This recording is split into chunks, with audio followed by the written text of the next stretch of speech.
Power can build a skyline, but it cannot silence a memory. For Arthur Sterling, a titan of industry whose name was etched in the steel and glass of the city, the past was a demolished building, a forgotten blueprint in a locked archive. At 62, his life was a testament to the brutal art of erasure. He commanded the world from a penthouse that floated above the clouds, a fortress of silent, calculated control where deals were made that could reshape the lives of thousands with a single quiet command. He had built an empire so vast and impenetrable that he had come to believe he was insulated from the untidy chaos of human consequence. But on a cold, ordinary Thursday night, inside a restaurant built on the bones of history, a young waitress would hand him a ghost. It wasn't a business card or a hushed request for a job. It was a simple folded note, a whisper from a buried world that would prove to be the one wrecking ball capable of shattering the foundations of his meticulously constructed life. The world of Arthur Sterling was one of polished granite, soundproofed glass, and controlled silences. It was a world of architectural models that cost more than a family home, displayed like priceless sculptures in the cavernous lobby of his corporate headquarters. It was a world of boardrooms where silence was a weapon he wielded with surgical precision, letting his opponents unravel in the unnerving void. His personal life was so ruthlessly organized it resembled the empty, minimalist lobbies of his own skyscrapers. Beautiful, imposing, and devoid of warmth or life. His face was a map of his journey, sharp, discerning eyes that saw property lines and structural weaknesses in everything and everyone, framed by lines etched not by joy, but by decades of relentless ambition and sleepless nights spent plotting 3 moves ahead. His silver hair was perfectly coiffed, a helmet of authority, and his suit, a bespoke charcoal gray from a tailor whose name was only spoken in hushed tones, whispered of old money and new, unassailable power. Tonight he was dining at the Foundation, a restaurant whose very name was a private, bitter irony he alone appreciated. It was built on the ground floor of his newest, most audacious tower, a sleek monolith of black steel and dark glass that had eviscerated a full city block, replacing, among other things, the historic Grand Majestic Theater. For the city's elite, the Foundation was a temple of haute cuisine, a gilded stage to celebrate leveraged buyouts and finalize bitter divorces over plates of dry-aged porterhouse and exorbitantly priced wine. For Arthur, it was just another asset, another placeholder in a life measured in square footage and profit margins, a space he occupied but never truly inhabited. He sat in his usual booth, a secluded alcove of dark leather and polished mahogany that was permanently reserved for him. It was his throne room, insulated from the low murmur of the less powerful. The light was low, the color of aged brandy, glinting off the crystal of his water glass and the discreet platinum band of his Vacheron Constantin watch, a timepiece that measured hours with the same cold accuracy with which he measured his life. He was expecting no one. Companionship, with its unpredictable demands and emotional inefficiencies, was a variable he had long since eliminated from his equations. "Good evening, Mr. Sterling. My name is Clara, and I will be your server tonight." He did not look up from the heavy, leather-bound menu. His order was a ritual, an unchanging and precise litany that required no thought. A bottle of the 2001 Chateau Margaux and the New York Strip, medium rare. The chef knows how I like it. The words were clipped, efficient, tools to get what he wanted with minimal interaction. "Of course, sir," the voice replied. It was soft, with a slight tremor of what he registered as nervousness, a common frequency among the young and unimportant who orbited his world. He dismissed it instantly. They were all young, all nervous, all replaceable cogs in the vast invisible machine that serviced his life. He heard her footsteps retreat, a soft, respectful cadence on the imported Italian marble floor, a sound designed to be unheard. For the next 20 minutes, Arthur worked. His tablet, a thin sliver of black glass, was propped against the silver breadbasket. Its screen glowed with blueprints for a new waterfront development, zoning variance reports from a project in London, and encrypted messages from his legal team regarding a hostile takeover. He bought and sold city blocks with a decisive swipe of his finger, his focus absolute, a force field that repelled all distractions. The world beyond his booth, the muted clatter of silver on porcelain, the low hum of powerful conversations, the distant sizzle from the open-plan kitchen, was merely ambient noise, the soundtrack of a world he owned but did not participate in. Clara returned, her movements graceful but shadowed by a subtle tension that seemed out of place in this temple of seamless, effortless service.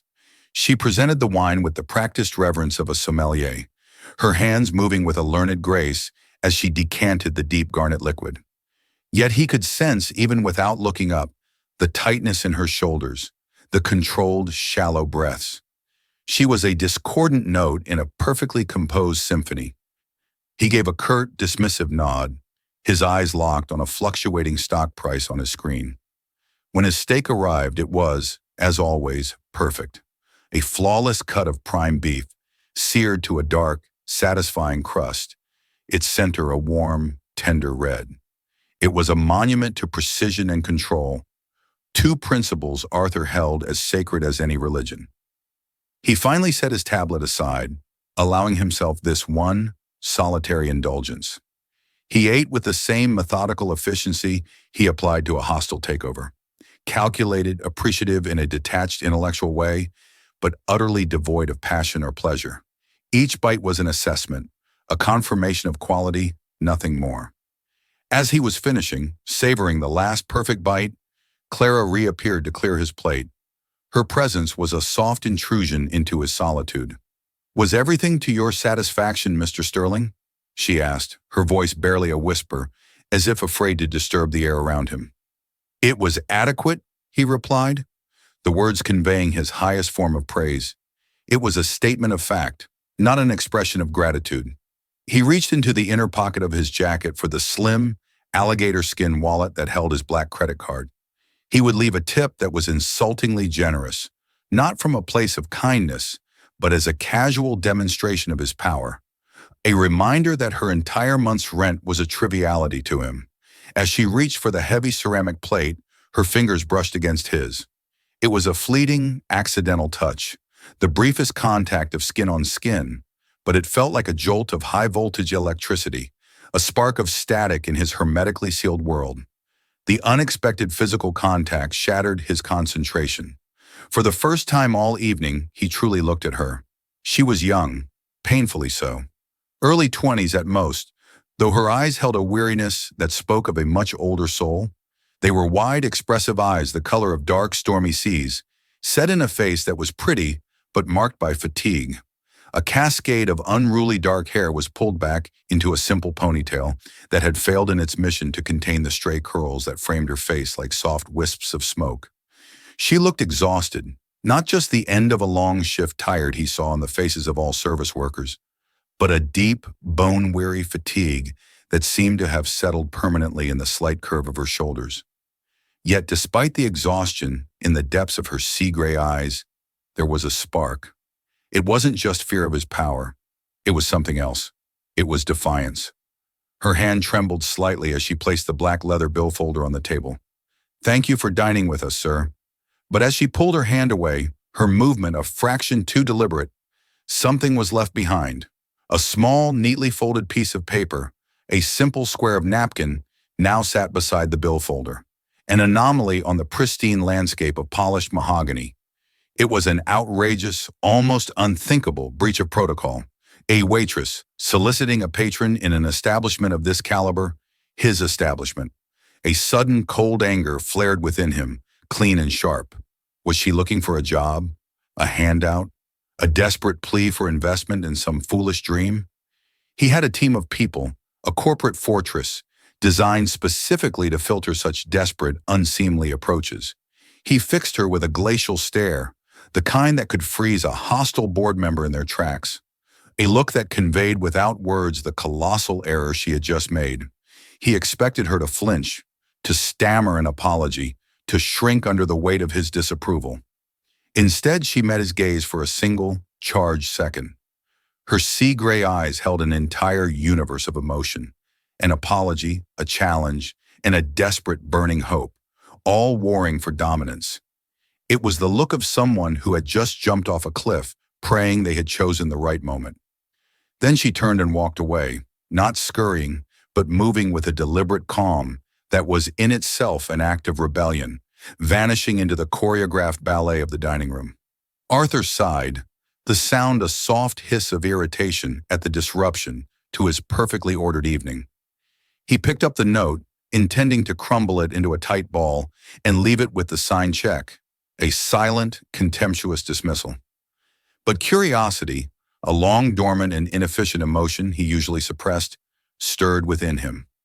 What could possibly have given this girl the courage, or the foolishness, to commit such a career-ending act? He unfolded the small, surprisingly soft square. The handwriting was a neat, delicate script, though some of the letters were pressed so hard into the thin paper they had nearly torn through. It wasn't a phone number. It wasn't a plea for money. It was just one sentence. 10 words that acted like a key turning in a long rusted lock deep inside him. A key that opened a door to a room he thought he had sealed forever. The words vacuumed the air from his lungs and sent a seismic tremor through his ruthlessly controlled world. The note read, "The old Grand Majestic Theater remembers the music. So do I." Time for Arthur Sterling was a linear construct, a resource to be allocated and monetized, a straight line moving from one successful acquisition to the next. But as he read those words, time fractured, shattering into a million sharp-edged pieces. The present, the opulent restaurant, the half-finished glass of wine, the lingering scent of expensive beef and old money, faded into a dull, distant roar. He was no longer in his gleaming tower, the master of his universe. He was 30 years old, standing on a dusty, windswept construction site, the ghost of a broken promise turning to ash in his mouth. The Grand Majestic. The memory so deeply buried under decades of concrete, steel, and commerce, he'd thought it was not just dead but fossilized, erupted into his conscious mind with the force of a demolition charge. It was vivid, visceral, a full sensory assault. He could feel the worn, plush velvet of the old theater seats beneath his fingertips, smell the faint, sweet scent of popcorn, dust, and decaying grandeur that permeated the air. Most vividly, he could see the face of the old man, Leo Vance, the theater's owner, his kind, watery eyes full of a desperate, trusting hope as he looked across his desk at the ambitious young developer. "You're a good boy, Arthur," Leo had said, his hand gnarled with age, trembling slightly as he signed the papers that handed over his life's work. "You promised you'd preserve the music. My Eleanor, she would have loved that." Arthur's knuckles were bone white as he gripped the edge of the mahogany table.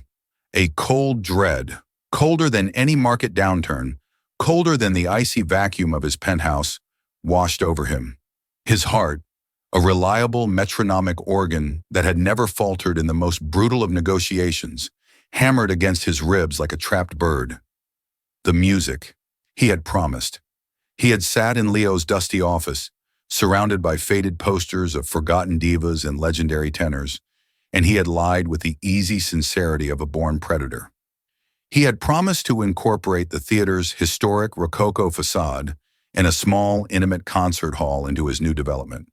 It was a lie, a calculated, ruthless, and entirely necessary lie that had allowed him to acquire the prime downtown property for a fraction of its true worth. Just before a crucial zoning change he knew was coming was made public. The demolition permit was filed the very next day. It was the deal that had launched his empire. It was the deal that had broken him in a way he had never allowed himself to acknowledge. "Sir, Mr. Sterling, is everything all right?" The restaurant's manager, a slick, impeccably dressed man named Jean-Pierre, with an accent as curated as the wine list, was hovering by the table. His face was a mask of professional concern, but his eyes held the slight panic of a man whose most important customer appeared to be having a stroke. Arthur realized he'd been sitting there for several minutes, motionless, staring at the small piece of napkin as if it were a venomous snake. His breathing was shallow, his collar suddenly tight. "I'm fine," Arthur bit out, his voice a low, unfamiliar growl. He quickly, almost violently, folded the note, his movements stiff and robotic, and slipped it into his breast pocket. It felt as if it were burning a hole through the expensive fabric of his suit, branding the skin beneath. The bill. He signed the check with a hand that was not entirely steady, adding a tip so obscenely large it caused Jean-Pierre's professionally arched eyebrows to climb even higher. He didn't care. It was a meaningless gesture. He needed to get out. He needed air. He needed to be back inside the sterile, controlled environment of his car, his fortress. As he strode through the restaurant, his composure a carefully reconstructed facade of cold authority, he scanned the staff with predatory intensity, looking for the waitress, Clara. But she was gone, vanished as if she had never been there. A ghost who had delivered her message and melted back into the shadows. The moment the frigid November night air hit his face on the avenue, a shock to his system, he pulled out his phone. His driver, a stoic ex-military man named Peterson, who had been with him for 20 years and knew to never ask questions, was already pulling the Rolls-Royce Phantom to the curb, its engine a silent, respectful purr. But Arthur didn't get in. He stood on the sidewalk, oblivious to the city that bore his name on half a dozen buildings, and dialed a number from his encrypted contacts. It was answered before the first ring. "Garrett!" The voice on the other end was clipped, efficient, devoid of emotion. David Garrett was the head of his personal security and corporate intelligence, a man who could unearth a secret buried under 6 feet of concrete and a mountain of legal obfuscation.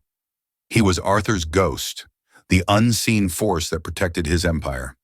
"I need a name," Arthur said, his voice tight with a fury he was struggling to contain. "A waitress. Her name is Clara. Works at the foundation. First name only. That's all I have. Young, early 20s, dark hair, gray eyes." The description felt uncomfortably specific, intimate, and he hated the vulnerability it implied. "Consider it done," Garrett said. There was no why. There never was. That was why Garrett was invaluable. "I want everything," Arthur continued, his voice dropping as a group of laughing partygoers passed by, their carefree noise an insult to his turmoil. Her full name, her address, her history, her family, her friends, her financial records, her favorite goddamn type of coffee. "I want to know who she is, where she came from, and who she talked to this morning. And I want to know, Garrett," he paused, the words catching in his throat, "how she knows about the Grand Majestic Theater." There was a beat of silence on the other end, a silence so profound it was louder than the city traffic. The Grand Majestic was ancient history, a footnote in the sanitized official biography of Arthur Sterling, an inconvenient detail that had been scrubbed from the public record. Personal? Garrett's professional curiosity was a palpable thing, a rare crack in his impassive facade. "Deeply," Arthur snapped, the words sharp as a shard of glass. "This isn't corporate espionage. This is something else." "Understood. I'll have a preliminary file for you within the hour." Arthur hung up and finally slid into the silent, leather-scented sanctuary of his car. As the Rolls-Royce pulled silently into the river of city traffic, the glittering lights of the city he had built, the skyline he had personally shaped, blurred into meaningless streaks of color. His mind, usually a fine-tuned instrument of logic and strategy, was a maelstrom of rage, confusion, and a terrifying, unfamiliar emotion. Fear. Who was this girl, Clara? A grifter? A brilliantly informed extortionist who had somehow unearthed one of the dirtiest secrets of his early career? It had to be. Someone had found the original sin, the chink in his armor, and was now trying to leverage it. The thought filled him with a white-hot, cleansing rage. He had constructed firewalls around his life, both digital and emotional, a fortress designed to be impregnable. The idea that some broke, desperate waitress had managed to breach his defenses was intolerable. It was a violation. But another more insidious thought crept into his mind, coiling like a serpent. The music. It wasn't just a reference to the theater. It was a reference to the promise. A promise made in a dusty office between two men, one of whom was long dead. How could she possibly know the specific language of his betrayal? When he arrived at his penthouse, the sprawling, art-filled space that occupied the top 3 floors of his signature tower felt less like a home and more like a mausoleum. He walked past a priceless Rothko that was supposed to evoke deep emotion, but left him cold. A minimalist Giacometti sculpture, whose tormented form suddenly felt mocking, and floor-to-ceiling windows that showcased a city that suddenly felt alien, a monument to a man he no longer recognized. He went straight to his bar, a monolithic block of black marble, and poured a generous measure of the Macallan 50-year-old into a heavy crystal glass. The rare smoky scotch, a liquid that cost more than a car, did nothing to warm the chill that had settled deep in his bones. His phone buzzed, the sound unnaturally loud in the tomb-like silence. It was a secure message from Garrett. He opened it, his hand trembling slightly. Subject, preliminary report, Clara Vance name, Clara Isabel Vance, age 22, address, Apt 3B, 152nd Street, Harlem, a fifth-floor walk-up. Dube, June 5, 2003. Citizen, U.S. Vitals, clean record, not even a speeding ticket. Works 2 jobs, waitress at the Foundation, evenings, and a server at a small, struggling jazz club, the Blue Note, in her neighborhood, late nights. Financials, outstanding student loans. Juilliard prestigious music conservatory, withdrawn after 2 semesters due to financial hardship, $88,450. Rent is 3 weeks in arrears. Eviction notice served last week. Bank account balance, $87.14. Family, parents, Daniel and Maria Vance, deceased. Car accident, 2018. Sole guardian of younger brother, Samuel Vance, age 16. Samuel suffers from a severe congenital heart condition, hypoplastic left heart syndrome. Currently on a waiting list for a transplant at Mount Sinai. His ongoing medical bills are astronomical and are not fully covered by insurance. Known associates, no criminal ties, no connection to any of our corporate rivals. Digital footprint is minimal, mostly private posts about classical music performances and fundraising pleas for her brother's health. In short, she appears to be exactly what she is, a desperate, brilliant, overworked young woman drowning in debt and grief. Arthur stared at the screen, the words blurring. This wasn't the profile of a sophisticated blackmailer or a corporate spy. This was the profile of a cornered animal, fighting for her family's survival. It made no sense. If she was trying to extort him, her life wouldn't be this transparently, heartbreakingly desperate. He scrolled down. Garrett had attached a low-resolution photo, likely from her withdrawn Juilliard student ID. It was her. The same defiant, sea-gray eyes stared out at him, a silent accusation. Then came the final section of the report, the line that made Arthur drop his glass. It shattered on the pristine marble floor, the sound echoing the sudden, violent splintering of his entire world. Additional notes. Paternal grandfather was Leo Vance, former owner of the Grand Majestic Theater. Died in 1995 of a massive heart attack, 1 year after the theater's demolition. He died penniless, having lost everything in the deal. Vance. Her name was Vance. She was Leo's granddaughter. The note wasn't just a threat, it was an invoice. An invoice for a debt 30 years overdue, delivered by the ghost of the man he had ruined, carried by the last of his bloodline. The name on the screen, Leo Vance, was not just data, it was an incantation, a key that unlocked a room in his memory he had bricked over and pretended did not exist for 3 decades. Arthur Sterling, the man who moved markets and leveled buildings as if they were pieces on a chessboard, felt a profound and unnerving sense of vertigo, as if the marble floor of his penthouse had suddenly tilted beneath him. He sank into a low armchair, the shards of his fallen glass crunching unnoticed beneath his $1,000 Italian shoe. Harlem, a sick brother, Juilliard, a grandfather named Leo Vance. The pieces didn't fit into the neat, orderly ledger of his life. They were jagged, emotional fragments from a past he had systematically erased, now reassembled into a damning mosaic of cause and effect. He closed his eyes and the sterile, modern lines of his penthouse dissolved, replaced by the faded, dusty opulence of the Grand Majestic Theater. Summer, 1994. He wasn't Arthur Sterling, the Titan. He was just Arthur, a 30-year-old developer with ferocious ambition and a hunger that bordered on obsession. He saw the city not as a collection of homes and lives and memories, but as a portfolio of underperforming assets waiting to be liquidated and maximized. The Grand Majestic, with its crumbling facade and empty seats, was the most underperforming of them all. And then there was Leo Vance, a man out of time, a gentle, stubborn guardian of a crumbling palace of arts. Leo saw the world not as an asset sheet, but as a stage. He believed in the transformative power of a perfect symphony, the shared, sacred silence of a captivated audience. He loved the theater with the fierce, irrational passion of a parent. Arthur had correctly identified that love as a terminal weakness, a fatal leverage point. He had charmed Leo. He'd spent weeks researching, learning to speak Leo's language. He'd talked about his own supposed love for the arts, a passion his late wife Eleanor had genuinely possessed, and which he had cynically appropriated for the negotiation. He'd walk the old man through a phantom set of blueprints, pointing to a beautifully rendered space marked the Vance Concert Hall. "A tribute to you, Leo," Arthur had said, his voice dripping with a sincerity he had manufactured for the occasion. "A way to ensure the music never dies. To honor your legacy."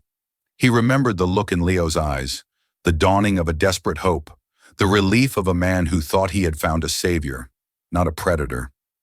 He had sold the old man a beautiful, comforting lie. His wife Eleanor had been the one person he could never lie to. He remembered the night he told her the truth, days after the deal was signed and the demolition crew was scheduled. They were in their first real home, a place she had filled with art and music. "You promised him, Arthur," she had whispered, her face pale with a disappointment that had been a more devastating blow than any business failure. "His name was on the hall. You gave him your word." "It's business, Eleanor. The hall wasn't financially viable. The numbers didn't work," he had argued, his voice cold and defensive. "The numbers," she had replied, her voice filled with a quiet horror. "Some things aren't about the numbers, Arthur. You broke your promise. You broke that good man's heart just to make a few more million. What does that make you?" The question had hung in the air between them for the rest of their marriage. A year later, Leo Vance was dead. The official cause was a heart attack, but Eleanor had always called it what it was, a broken heart. She had grown more distant after that, retreating into a world of philanthropy and art, creating a silent, unbridgeable gap between them. When she died of cancer 5 years after that, their last conversation, in the sterile quiet of a hospital room, had been about the theater. "You built an empire on a graveyard of music, Arthur," she had said, her voice weak but clear as a bell. "I hope it keeps you warm at night." It hadn't. It never had. He opened his eyes. The penthouse was deathly quiet. The past was gone, but its questions remained, sharper and more urgent than ever.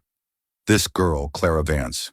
She wasn't just a blackmailer. She was a living legacy of his original sin. She wasn't seeking money. She was seeking a reckoning. And then a darker, more complex thought intruded, a thought that chilled him to the core. His son, Ethan. His and Eleanor's son. Ethan had been close to his mother, had inherited her artistic soul and her profound disdain for his father's ruthless business practices. After a bitter fight 2 years ago about a particularly brutal acquisition, Ethan had walked away from the family business, and from Arthur, for good. "I'd rather be a starving artist than a well-fed vulture like you," he had spat, the words of final, devastating judgment. Could Ethan be behind this? Could he have found Clara Vance? Was he using this girl, this ghost from the past, as a weapon against him? The idea of his own son plotting his downfall, using the very sin that had driven a wedge between Arthur and his wife, was a betrayal so profound it eclipsed the initial shock of the note. It was a perfectly crafted, poetic revenge. He stood up, his movements stiff but decisive. The paralysis of shock was gone, replaced by a cold, hard resolve. He had been living with ghosts for years. Now one of them had sent a messenger, and he suspected his own son was the courier. He picked up his phone and called David Garrett again. The city lights below seemed to mock him with their brilliance. "Garrett, I'm sending you an address in Harlem. I want a team on it. Subtle. Eyes and ears only. I don't want her spooked. I want to know her routine, who comes and goes, who she talks to, everything. Understood. Eyes on Clara Vance. And Garrett, Arthur added, his voice dropping to a near whisper, heavy with a pain he couldn't hide. Start a file on my son, Ethan. I want to know his financials, his associates, his movements for the past 6 months. I want to know if there is any connection, no matter how tenuous, between him and the Vance family. Sir? The surprise in Garrett's voice was a rare, startling thing. He had never been asked to investigate family before. Arthur looked at the note on his counter, at the words that had become an indictment from the grave. I think, he said slowly, the words tasting like poison, that a war has just been declared, and I need to know if the enemy is outside the gates or inside my own house. The next 48 hours were an eternity of controlled suspense. Arthur moved through his life with the precision of an automaton, chairing meetings and signing off on billion-dollar projects, while his mind was a raging battlefield of speculation and memory. Garrett's updates on Clara Vance painted an even grimmer portrait of daily struggle than the preliminary report had suggested. She woke at dawn, took the subway to a Greasy Spoon diner in the Bronx for an early shift, then traveled to a rundown community center in her neighborhood where she gave free violin lessons to underprivileged children before finally making the long journey downtown to the foundation. Late at night, she'd play violin with a small jazz trio at the club in her neighborhood, often for little more than tips and a free meal. Her Juilliard-level talent wasted on a handful of drunks. She was a ghost in her own life, haunting the fringes of the city, held together by sheer will and a desperate, all-consuming love for her brother. There were no mysterious meetings, no clandestine phone calls. She was utterly alone in her struggle, but Garrett's surveillance did uncover one critical anomaly. A weekly untraceable wire transfer of exactly $5,000 was being deposited into a private trust account set up for her brother's medical care. It wasn't a fortune, but it was just enough to keep him on the active transplant list. Just enough to keep hope alive. It was a lifeline. It was a leash. Garrett's other team, the one digging into Ethan's life with surgical, reluctant precision, found the source of the transfers. An offshore account in the Cayman Islands, expertly hidden behind layers of shell corporations, but not hidden well enough to escape Garrett's digital bloodhounds. An account controlled by Ethan Sterling. The pieces slammed into place with the sickening force of a car crash. Ethan was funding the brothers' care. He had found Clara, learned her story, and seen his opportunity. He was using her, leveraging her desperation, turning her family's pain into a weapon aimed at his own father's heart. The villain wasn't the struggling waitress. It was his own flesh and blood, twisted by years of resentment and grief. And that conflict, that betrayal, was the most devastating blow of all. Arthur knew he couldn't wait for Garrett's slow, methodical excavation.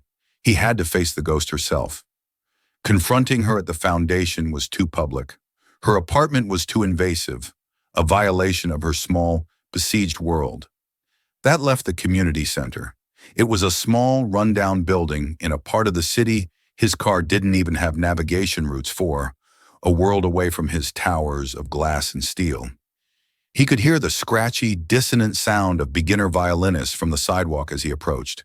He walked in, his bespoke suit and handmade shoes, a glaring alien anomaly in the faded, linoleum-floored hallway that smelled of dust and disinfectant. He found her in a small, brightly lit classroom, patiently guiding the bow of a small boy who couldn't have been more than 7. She was smiling, a genuine, unguarded smile of pure, unadulterated joy, as the boy managed to play a simple scale correctly. In that moment, surrounded by the hopeful, discordant music of children, she looked less like a threat and more like what she was. A young woman desperately trying to bring a little beauty into a harsh, unforgiving world. The ghost of her grandfather, the man who loved music, was alive in her. When the lesson was over and the boy had run off, clutching his small violin, she turned and saw him standing in the doorway. The smile vanished, extinguished as if by a sudden wind. It was replaced by a look of pure, unadulterated panic. She clutched her own worn violin case to her chest like a shield, her knuckles white. Mr. Sterling, she whispered, her face pale, her gray eyes wide with fear. Clara, he said, his voice surprisingly calm, betraying none of the roiling turmoil within. We need to talk. He held up a hand, a gesture of peace. Not here. Walk with me. She hesitated for a long moment, a war of fear and defiance playing out across her features. Then she gave a single, terrified nod. They walked in silence to a small, windswept park nearby, a patch of struggling green amidst the concrete. The November air was cold and sharp, and the sky was the color of lead. The money for your brother's care, Arthur began, deciding that a direct assault was the only strategy. It's from my son, isn't it? The color drained completely from her face. She stopped walking and stared at him, her gray eyes wide with a mixture of fear and utter shock. How did you know? She stammered. It's what I do, Clara. I uncover things, he said, his voice flat. He's using you. He found you, fed you the information about the theater, about me. The note was his idea. He's paying you just enough to keep you desperate, to keep you on his leash. He wants you to be his instrument of revenge. He is the villain in this story, not you. Tears welled in her eyes, tears of frustration and fear. He said you were a monster, she said, her voice trembling. He said you destroyed my family. He showed me the old contracts, the newspaper articles about my grandfather's death. He said this was the only way to get justice for what you did. And what is his idea of justice? Arthur pressed, his voice hard as steel. To manipulate a desperate young woman, to use her sick brother as leverage, to turn her into a pawn in his own pathetic psychodrama with me. That isn't justice, Clara. That is cowardice. This was the moment of confrontation, the clash she had been dreading. The tension was unbearable. He threatens me, she cried, the words tumbling out in a rush of fear and frustration, her composure finally breaking. He came to my apartment last night after my shift. He knew I'd given you the note. He was furious. He said if I didn't follow his plan to the letter, the money would stop. My brother, Samuel, would be taken off the transplant list. He would die. What am I supposed to do? He said he learned how to be ruthless from the best. He learned it from you. The accusation hit him like a physical blow. He learned it from you. The image of his own son, Eleanor's son, threatening a sick child sent a wave of profound self-loathing through Arthur. He had created this.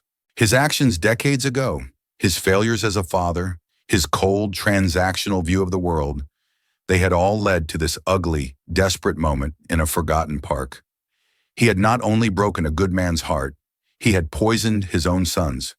He looked at this young woman, at the impossible, crushing burden she was carrying. He saw the ghost of her grandfather in her defiant, terrified eyes. He saw the ghost of his own wife in her fierce love for her brother, in her passion for the music she could no longer afford to study. He is not me, Arthur said, and the words were the hardest, most costly admission of his entire life. I was ruthless. I was wrong. What I did to your grandfather was unforgivable. I built my kingdom on a foundation of broken promises and that man's broken heart. I will live with that for the rest of my days. But I never ever would have threatened a child. I never would have used a dying boy as a chess piece. He softened his tone, letting a lifetime of guarded vulnerability show in his eyes. I am not your enemy, Clara. I am the cause of your family's pain, and for that I am truly sorry. But your immediate enemy, the man who is forcing you to choose between your integrity and your brother's life, that man is my son. He saw the conflict raging in her eyes. She wanted to believe him, but she had been living in a world of threats and manipulation for so long. Trust was a foreign currency she could no longer afford. What do you want from me? She asked, her voice trembling, but with a new note of steel in it. I want you to help me end this, he said, seeing the spark of the fighter in her. Ethan has called an emergency board meeting for tomorrow morning. He is planning a hostile takeover of my company, using a coalition of investors he's been courting for months, poisoning them against me. He believes he has the votes to oust me. His final move, his checkmate, will be to reveal a scandal, Your story, twisted for maximum effect, to destroy my reputation and cement his victory. What scandal? She asked, confused. The truth is bad enough.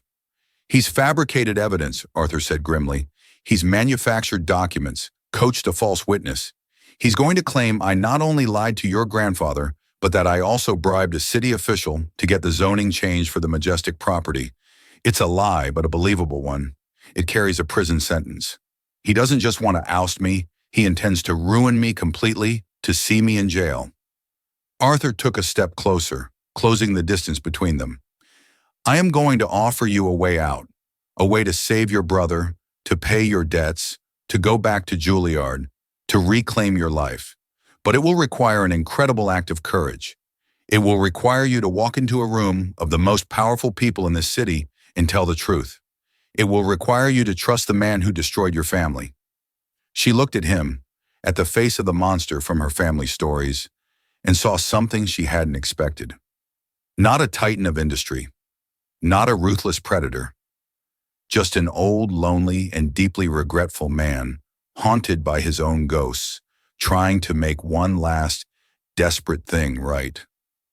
What do I have to do? She whispered, the words a promise and a prayer. The boardroom on the 80th floor of Sterling Tower was a cathedral of power, a silent, intimidating space designed to make grown men feel small. A long, obsidian table, polished to a mirror shine, reflected the moody gray sky visible through the floor-to-ceiling windows. The board members, a collection of the city's most powerful men and women, sat in stony, uncomfortable silence. At the head of the table, Arthur Sterling looked preternaturally calm, composed, almost serene. At the other end, his son, Ethan, was vibrating with a triumphant, manic energy. He was handsome, charismatic, the very image of his father 30 years ago, but his eyes held a cold, zealous fire that his father had never possessed. Arthur's ruthlessness had been born of ambition. Ethan's was born of hate. The motion is on the floor, Ethan said, his voice ringing with a confidence that bordered on arrogance. A vote of no confidence in the current CEO, Arthur Sterling. The reasons are numerous, but it boils down to this. His leadership is a relic of a bygone era. His ruthless slash-and-burn tactics have become a significant liability in a world that now finally values corporate responsibility and ethical governance. He paused for dramatic effect, letting his words hang in the silent room. And in some cases, his tactics have not just been unethical, they have been brazenly criminal. On cue, as rehearsed, the grand boardroom doors opened. David Garrett entered, his face an impassive mask. He was followed by Clara Vance. She was dressed simply in a dark dress Arthur had arranged to be sent to her. She was holding her worn violin case. Her face was pale, but her eyes were steady, and her chin was high. A murmur went through the room. This was unexpected. Ethan smiled, a predator's smile. This was his moment. His perfectly chosen pawn had arrived to deliver the killing blow. "This is Clara Vance," Ethan announced, his voice dripping with theatrical sympathy. Her grandfather, Leo Vance, was the owner of the Grand Majestic Theater, the very land this building now stands on. My father, in his insatiable greed, acquired that land through deceit and, as it now appears, illegal means. Miss Vance is here to tell you, in her own words, how Arthur Sterling bribed a city planning official to push through a zoning change, effectively stealing her family's legacy and driving her grandfather to an early grave. He looked at Clara, his eyes sending a cold, commanding stare. It was an order. Perform. "Tell them, Clara. Tell them everything." Clara walked slowly, deliberately to the middle of the long table. She placed her violin case on its polished surface with a soft, definitive click. The entire room was holding its breath. She looked at Ethan, her expression unreadable. Then she turned her gaze to Arthur, and for a fleeting second, he saw a look of understanding, of a shared, terrible burden. "My name is Clara Vance," she began, her voice clear and steady, resonating with the quiet power of a trained performer. "And it is true that my grandfather was Leo Vance, and it is true that Mr. Sterling, Arthur, broke a sacred promise to him. He promised to save the music, and instead, he built this tower on its grave. And that is a truth he will have to live with for the rest of his life. She turned her gaze back to Ethan, her eyes now flashing with a cold fire of her own. But the rest, the story about a bribe, that is a lie.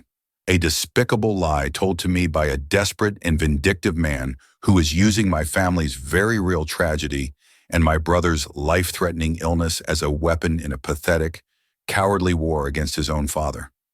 The color drained from Ethan's face. The triumphant smile froze, then crumbled into a mask of disbelief and fury. What are you talking about? She's been coerced. My father has gotten to her. He's threatening her. The only person who threatened me was you, Ethan, Clara said, her voice rising with a strength she didn't know she possessed, the strength of someone with nothing left to lose. You threatened to pull the funding for my brother's transplant. You threatened to let my 16-year-old brother die if I didn't come here today and perform your disgusting, scripted lies. She opened her violin case, but instead of the fine Italian instrument nestled in the velvet, she pulled out a small digital audio recorder and a stack of papers. This is a recording of our conversation last night, she said, placing the recorder on the table with a sharp rap. Where you detail your plan to frame your father and explicitly threaten my brother's life. And these, she added, sliding the papers across the table towards the lead board member, are bank statements from your offshore account, proving that the funds for my brother's care came from you, proving that you have been manipulating me for months.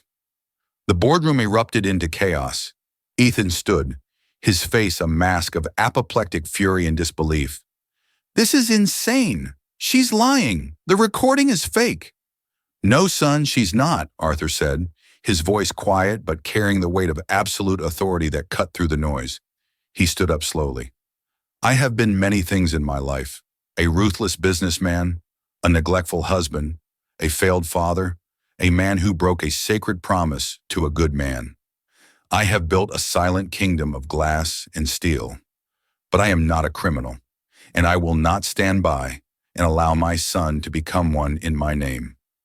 He looked around the table at the shocked, pale faces of his board members. The motion of no confidence is valid. I will not contest it. My actions, both past and present, have brought this company into disrepute. Effective immediately, I am stepping down as CEO of Sterling Enterprises. A collective gasp went through the room. Ethan stared at his father utterly, completely defeated. This wasn't the victory he had imagined. This was public, brutal humiliation. But my last act as CEO, Arthur continued, his voice resonating with a new, unfamiliar purpose, will be to create a new independent entity, the Majestic Arts Foundation. It will be endowed with $1 billion of my personal fortune. Its sole mission will be to fund arts education in underserved communities, preserve historic performance venues, and ensure that the music in this city never dies again. He looked at Clara, and for the first time he smiled, a real, genuine smile that reached his tired eyes. And its first director will be Ms. Clara Vance, upon her graduation from Juilliard, for which a full scholarship will be provided.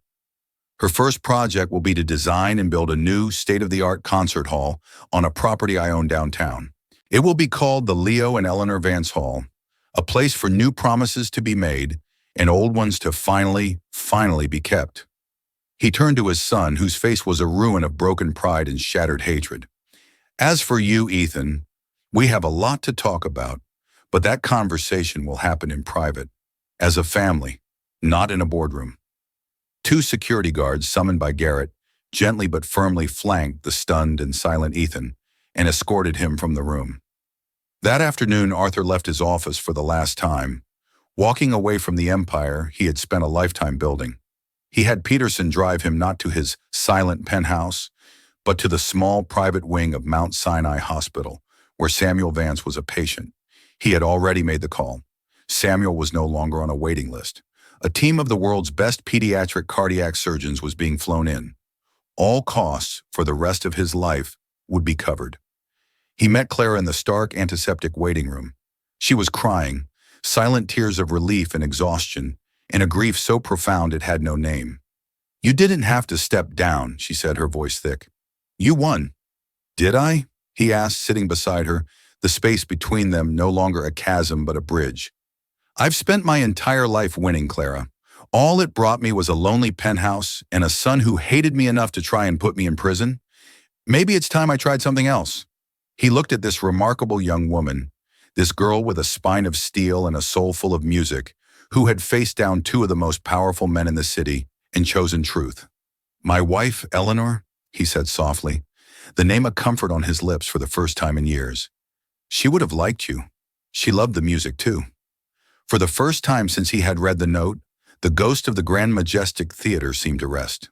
The silence in his soul, a crushing, profound silence he had for decades mistaken for peace, was beginning to fill with the faint, hopeful sound of a distant orchestra tuning its instruments. He had built a skyline, a monument to his own ambition. But he knew now that a true legacy is not measured in height or in square footage, but in harmony. It wasn't about the buildings you create, but about the foundations you repair in the human heart. Arthur Sterling's story teaches us that even the tallest towers are built on memories, and sometimes the most powerful act of construction is to tear down the walls you've built around your own heart.